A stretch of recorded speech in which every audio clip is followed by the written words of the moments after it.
ঠাই। নবদ্বীপ ধাম পৃথক পৃথক কিন্তু একই হয় গ্রাম।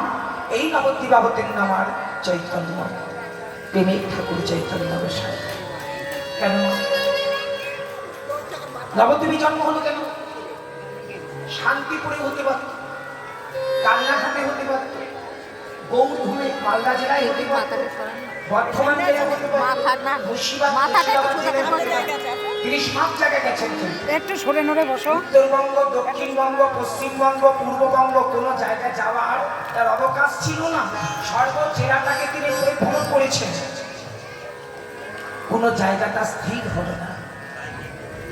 মনে মনে সংকল্প করলে যে ভগবান কোথায় আসে? ভক্তের প্রাসাদ। এই ভক্তির প্রাসাদ যদি সংযত না হয়, অর্থাৎ এই হৃদয় কুঠির যদি কৃষ্ণ ভক্তি দ্বারা নিজেকে নিবর্জিত করতে না পারেন বা অনুরাগ সিঞ্চন না করতে পারেন, আপনি যতই গৌর বলে ডাকেন, যতই কৃষ্ণ বলে ডাকেন, আপনার বিবেক কিন্তু গৌর নামে সাড়া দেবে না, কৃষ্ণ নামে সাড়া দেবে না। যতক্ষণ বিবেককে জাগাতে পারবেন, ততক্ষণ আপনি সংযত হতে পারলেন না। তাহলে সংযত কখন হবে? যখন নিজের হৃদয় মন্দির থেকে সচেতনতা আসবে বা চৈতন্য হবে যে নবদ্বীপে গৌর বলে কে একজন আছে, তাকে বাহু তুলে ডাকলে সে সাড়া দেয়, তাকে ডাকার মতো ডাকলে সে সাড়া দেয়। তবে তাকে ডাকার মতো ডাকার বিধানটা জানতে হবে। কি করে ডাকতে হবে? বলছি তুমি কিছু দাও আর না দাও, আমার ফল ফুল পত্র পুষ্প নাহি প্রয়োজন, তুমি শুদ্ধভাবে ঘরে বসে করো হরি নাম সংকীর্তন। ভারত ভূমিতে জন্ম যা, কৃষ্ণ নামে করে চরপোকা। এই কৃষ্ণ নাম দিয়ে জগৎ উদ্ধার করতে এসেছেন আমাদের মতো জ্ঞানন্ধ কলিজীবকে, আমাদের মতো ধর্মান্ধ কলিজীবকে। এই ধর্ম অন্ধ হয়ে যদি পৃথিবীতে বসে থাকি, তাহলে আমি কখনো ভগবানকে দেখতে পাবো না। এই ভগবানকে দেখার জন্য আমাদের একটি নয়ন দরকার, যে নয়নটা চামড়ার নয়, যে নয়ন দুটো চামড়া ছাড়া আরো দুটো নয়ন আছে। দুটি নয়নে হৃদয় মন্দির স্ফুট করে, হৃদয় মন্দিরকে জাগ্রত করে, এই হৃদয় পদ্ম ভেদ করে, এই হৃদয় চক্রের মধ্যে একটা নয়ন আছে যেটা দিব্য চক্ষুর নয়ন। এই দিব্য নয়নে যদি জাগাতে পারি, সেখানে আপনি আবার ভগবানকে দেখতে পারবেন। পাখা ফলায় বসে কি ঘুম ঘুমাচ্ছে গো, কত রাত ঘুমায়নি গো, এ কি তোমার স্বভাব?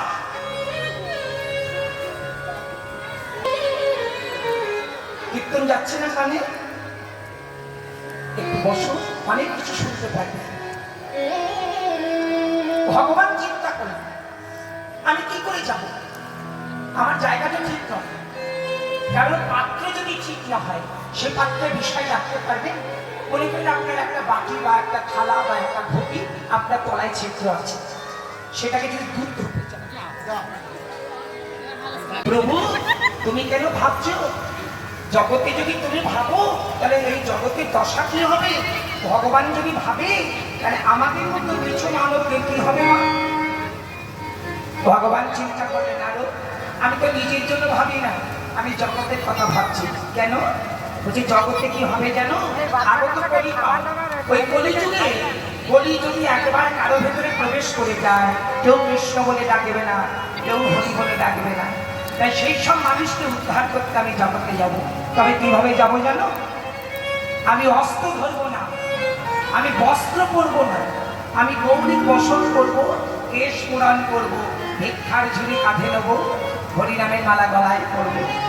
এই ঐশ্বর্য বেশ ত্যাগ করে, আমি মাধুর্য বেশ ত্যাগ করে আমি কৃষ্ণ ভিখারি হয়ে যাব। আর কিভাবে যাব জানো? মাতা পিতা পুত্র স্বামী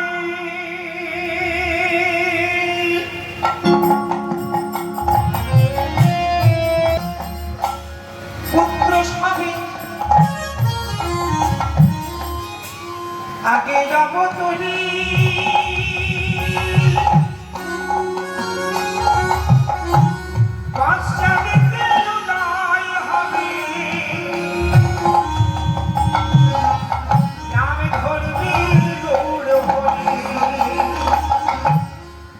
মাতা পিতা পুত্র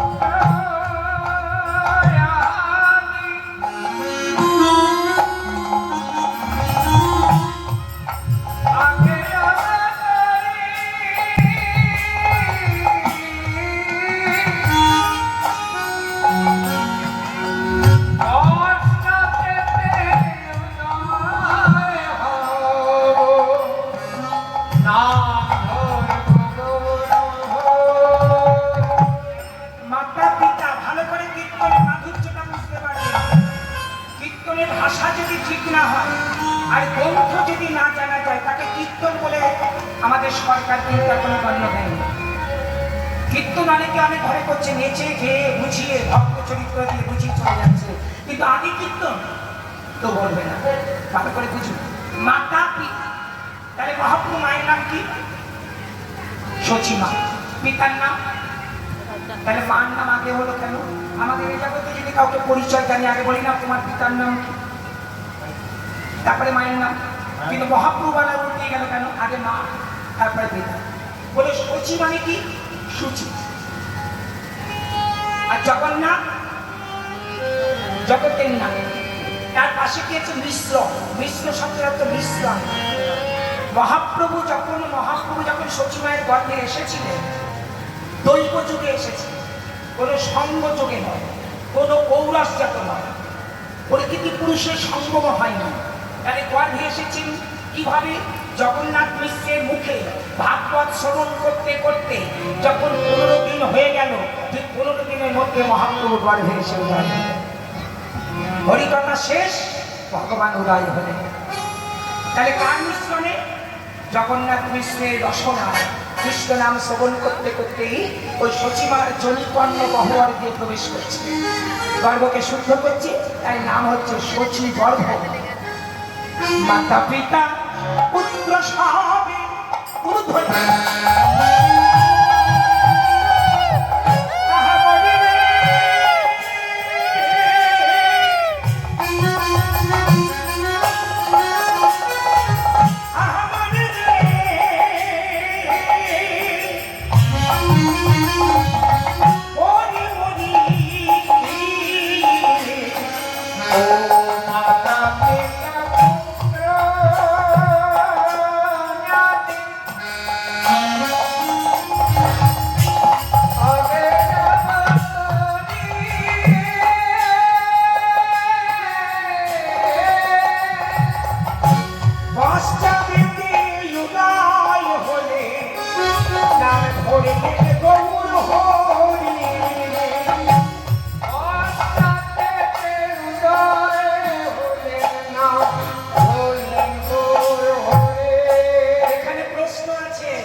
সচিমার গর্ভে মহাপ্রভু আসার আগে আর একজন এসেছিলেন, তার নাম বিশ্বরূপ।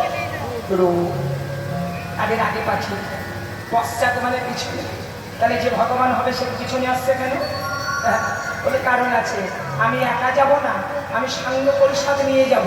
আর কিভাবে যাব জানো? কৃষ্ণ কৃষ্ণ কৃষ্ণ বলে আমি কাঁদিয়া বেড়াবো,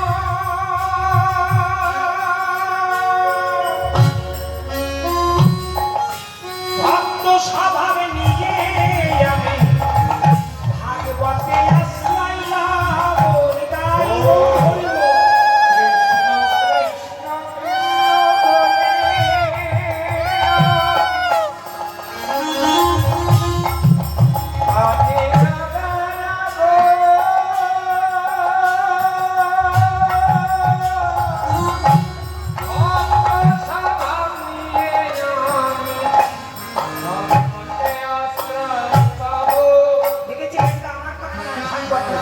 কৃষ্ণ কৃষ্ণ বলে কাঁদিয়া বেড়াবো, এখানে কিন্তু প্রভু বলে ভগবান হয়ে যাব, ভক্ত স্বভাব নিয়ে ভাগবতে আশ্রয় নেব।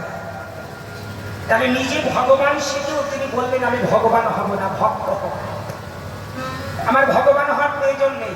সত্য যুগে হিরণ্যকশিপুকে উদ্ধার করেছে ভক্ত কল্যাণের জন্য।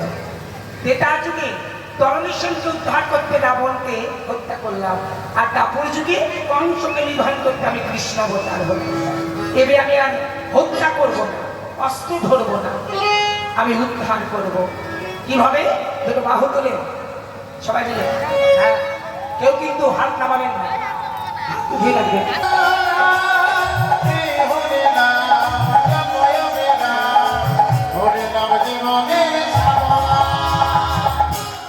কি বললাম? হরিনাম একবার বলতে হবে।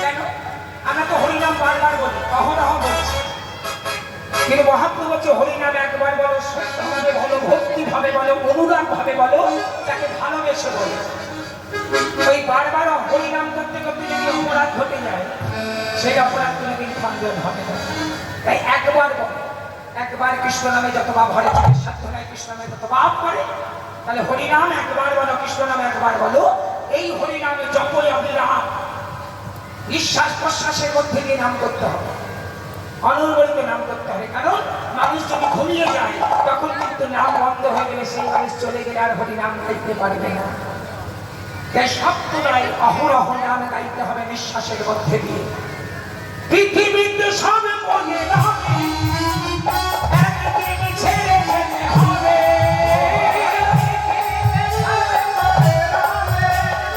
একদিন ছেড়ে যেতে হবে।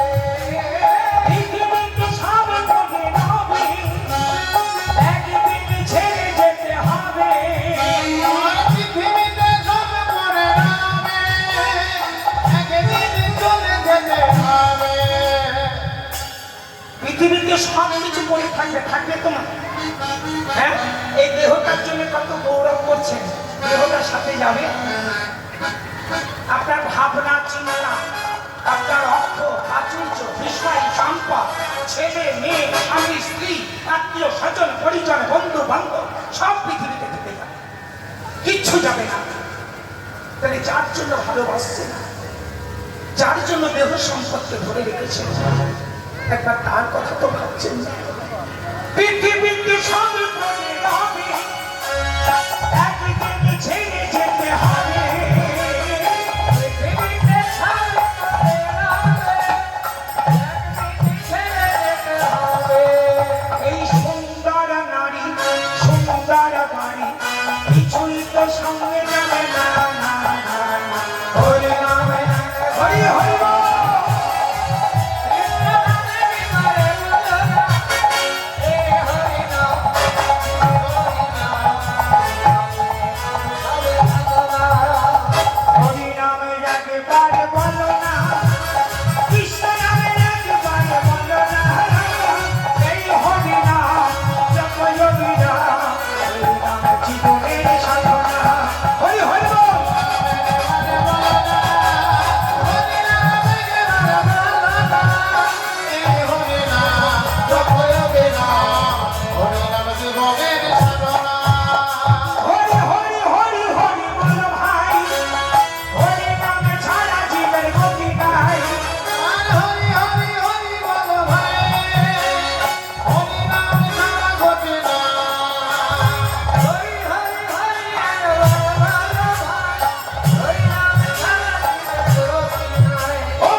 তনিরা বললে হরিনাম ছাড়া জীবের গতি নাই, হরিনাম ছাড়া জীবের মুক্তি নাই, হরিনাম ছাড়া জীবের যদি মুক্তি না থাকে তবে বলো, তবে বলো গৌর শেষের দিনে যদি তোমার নাম একবার বদলে আসে, যেদিন আমার দেহ থেকে প্রাণ চলে যাবে সেদিন আমাকে সঙ্গের পথ দেখাবে।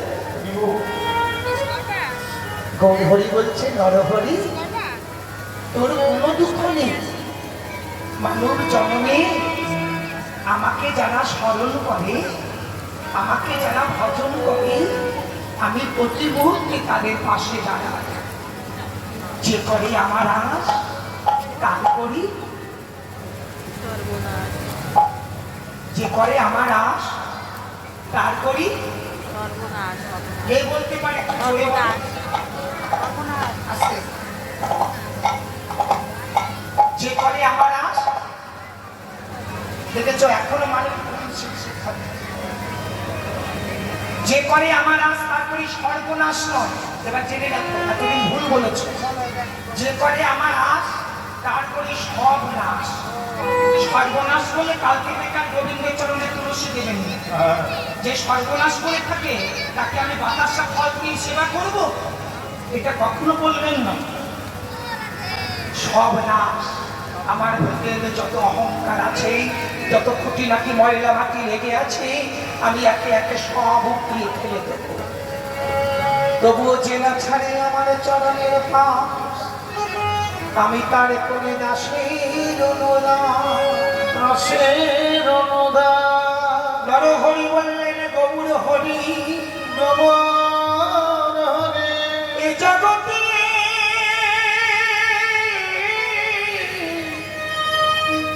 যারা তোমার নাম স্মরণ করে না, যারা তোমায় ডাকে না, তাদের কি দশা হবে?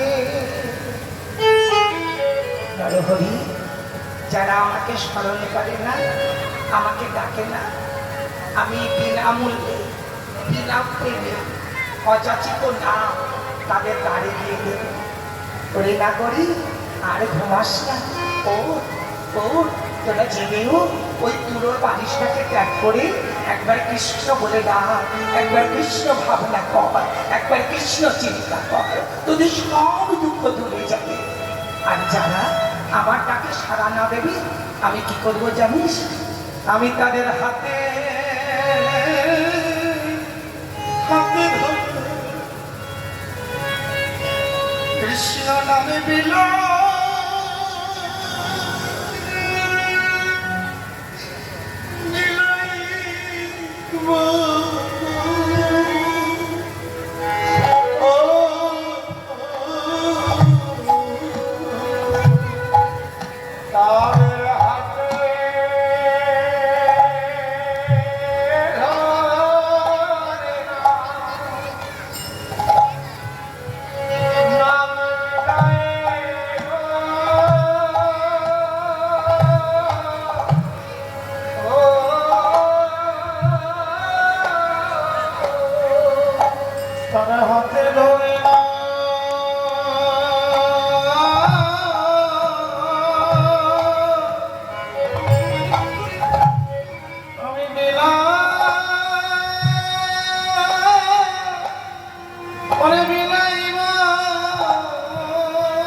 নামাবে বিলাই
আমার মাতুল পরিবার, আমার আত্মীয় স্বজন পরিবার, বন্ধু বান্ধবকে নিজের হাতে কি করে বধ করবো? ভগবান হাসছেন, আরে অর্জুন, আমি তোমার রথের সারথি, যে জগতের সারথি, সে কাছে থাকতে তোমার ভয় কিসে? তুমি অস্ত্র তোলো। না প্রভু, আমি অস্ত্র তুলতে পারবো না, আমি বিশ্বকে নিজের হাতে মারতে পারবো না। বলছে তাহলে? বলে আমি একটু গঙ্গার কাছে যাই, আমি গঙ্গার কাছে গিয়ে তাকে জানাই, সে যদি আদেশ করে তার পুত্রকে নিধন করতে, আমি নিশ্চয়ই নিধন করবো, তবে তার একটা ছাড়া আমি মারতে পারবো না। গঙ্গা পুত্র বিশ্ব, তাকে নিজের হাতে কি করে বধ করবো? এই ভাবতে ভাবতে অর্জুন বলবেন, চলো তুমি গঙ্গার তীরে এই রথকে নিয়ে চলো। গঙ্গার তীরে রথকে নিয়ে দাঁড়িয়ে করেছেন একটু দূরে। গোবিন্দ দেখছেন রথ থেকে সারথি গোবিন্দ বসে আছে, আর সখা অর্জুন নিয়ে চলে যাচ্ছে। গঙ্গার কাছে কি বলছে, হে গঙ্গা, আমি যে তোমার কাছে এসেছি, তুমি আমাকে কৃপা করো, আমি সূর্য অস্ত যাবার পর আবার যখন সূর্য উদয় হবে, সেই সময় আমি তোমার পুত্র বিশ্বকে সরসজ্জায় মৃত্যুর উঠে দিই। গঙ্গা দেবী অর্জুনের কথা শুনে তিনি দর্শন দিলেন, দিয়ে বলে, মূর্খ, তুই আমাকে ডেকে আমার পুত্রের জ্বালা নিবারণ করতে চাইছিস? ছি ছি ছি ছি, তুই জানিস না যার চরণ থেকে আমার উদয়, তার কাছে না ক্ষমা চেয়ে তুই আমার কাছে ক্ষমা চাইছিস? তুই যা, তোর রথের যে সারথি গোবিন্দ বসে আছি, তার চরণে গিয়ে দেখ আমি আশ্রয় নিয়ে আছি। অর্জুন বলেন, তাই তো, আমার ভগবানের চরণে আমি নিজেকে আত্মসমর্পণ না করে আমি গঙ্গার কাছে এসেছি আত্মসমর্পণ করতে। চলে গিয়ে গঙ্গার গোবিন্দের কাছে যখন প্রণাম করছেন, গোবিন্দ বলছে, অর্জুন, তুমি গঙ্গার কাছে ফিরে এসে তুমি আমার চরণে এসে আশ্রয় নিলে কেন? বলে, প্রভু, আমি বুঝতে পারিনি তোমার চরণে যে গঙ্গা উদয়, তাই তোমার চরণ ধরি আমি মস্তকে ধারণ করি।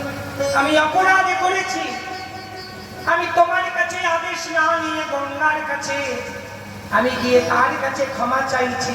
তুমি যে ক্ষমার যোগ্য, তুমি যুগে যুগে অবতার,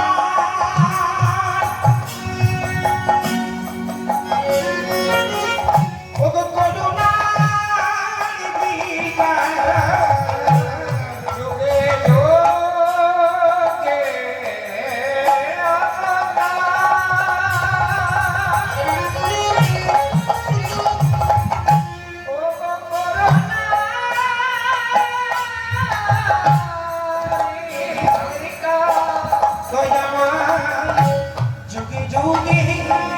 তুমি অবতার, তুমি করুণার বিকার, যুগে যুগে অবতার,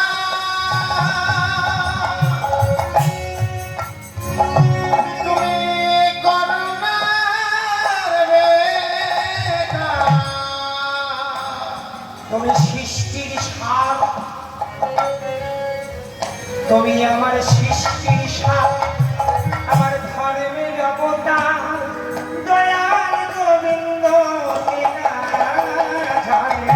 সৃষ্টির অবতার, আমার দয়ালের সার, তুমি অনাদির গোবিন্দ কেনা জানে, তুমি অবতারের সার, করুণার অবতার, অবতারের সার করুণার অবতারের সার, করুণার অবতার, সংসারে দয়াল অবতার, তোমায় কে না চেনে? তুমি করুণার সার, দয়াল অবতার, তুমি সবাইকে কৃপা করেছো চরণ তলে, তাই সৃষ্টি স্থিতি লয় কোলার মালিক আমার অনাদিনাদি গোবিন্দ আজ রাধা প্রেমে অঙ্গীকার হয়ে কৃষ্ণ ভাবহিত হয়ে আজ নদিয়াতে এসে ধরা করেছে। আচ্ছা, নবদ্বীপ এ কথাটা মানে কি? দন্ত নব দয় বয় দীর্ঘি প, দন্ত নব দয় বয় হস্যি প, কোনোটা তো ফেলে দিতে পারবেন না, ব্যাকরণ দুটোকেই মানে দিচ্ছে।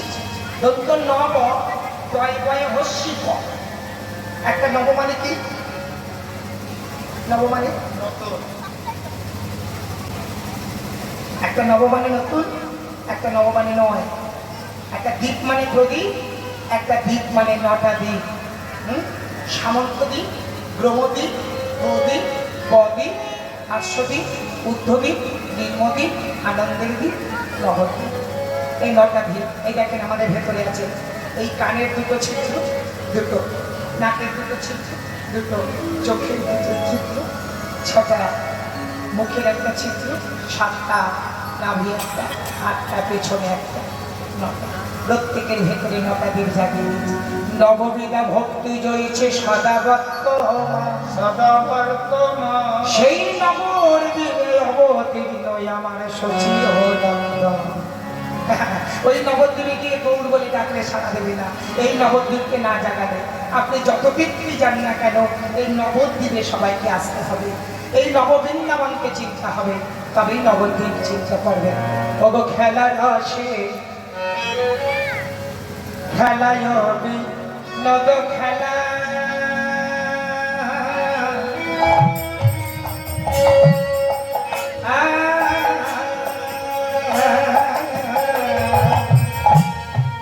খেলা রসে খেলা রসে খেলায় বিনোদ খেলা গোরা বন মালি